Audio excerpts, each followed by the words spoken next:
तो अगर आप इस वीडियो को डाउनलोड करना चाहते हैं तो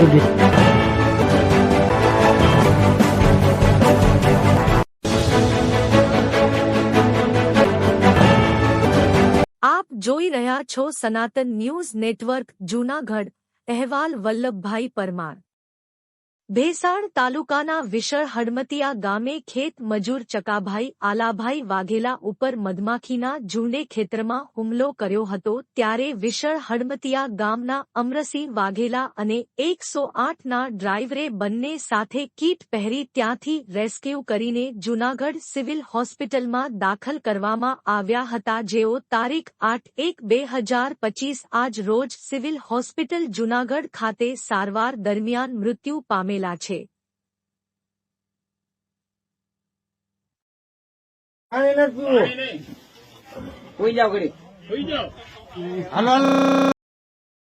જી અમે ચંદુભાઈ ચક્કાભાઈ મારું નામ છે.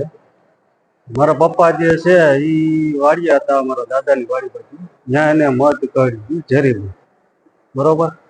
એટલે અત્યારે એને 108 ને બોલાવી વાડિયા 108 બોલાવીને અમે તાત્કાલિક જુનાગઢ લઈ આવ્યા છે અને એની સારવાર ચાલુ છે.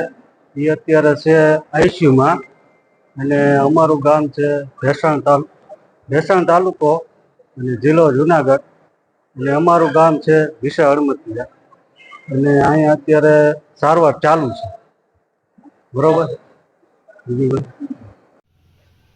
હું મનસુખભાઈ વાઘેલા, સામાજિક કાર્યકર્તા, વિશળ હડમતિયા, તાલુકો ભેસાણ, જિલ્લો જુનાગઢ. અમારા ગામે તારીખ 7/1/2024ના રોજ એક ચકાભાઈ આલાભાઈ વાઘેલા તેઓ ખેતમજૂરી કામે ગયેલા ત્યારે તેને ઉપર ઝેરી મધમાખીના ઝુંડે હુમલો કરતા તેઓ ત્યાં ખેતરમાં પડી ગયા હતા. રાડા કરતા આજુબાજુના ખેડૂતો ભેગા થયેલા અને એ દરમિયાન 108ને ફોન કરેલો અને 108 આવી ત્યારે 108ના ડ્રાઈવર અને સ્થાનિક અમરસિંહભાઈ વાઘેલા તેઓએ કોરોના કીટ પહેરી, માથે હેલ્મેટ પહેરી રેસ્ક્યુ કરી અને મધમાખીના ઝુંડમાંથી ચકાભાઈને બહાર કાઢી તે દિવસે જ સિવિલ હોસ્પિટલ જુનાગઢ દાખલ કરવામાં આવેલા.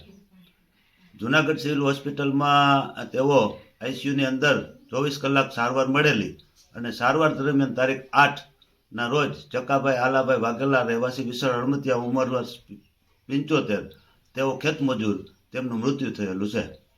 तो अगर आप इस वीडियो को डाउनलोड करना चाहते हैं तो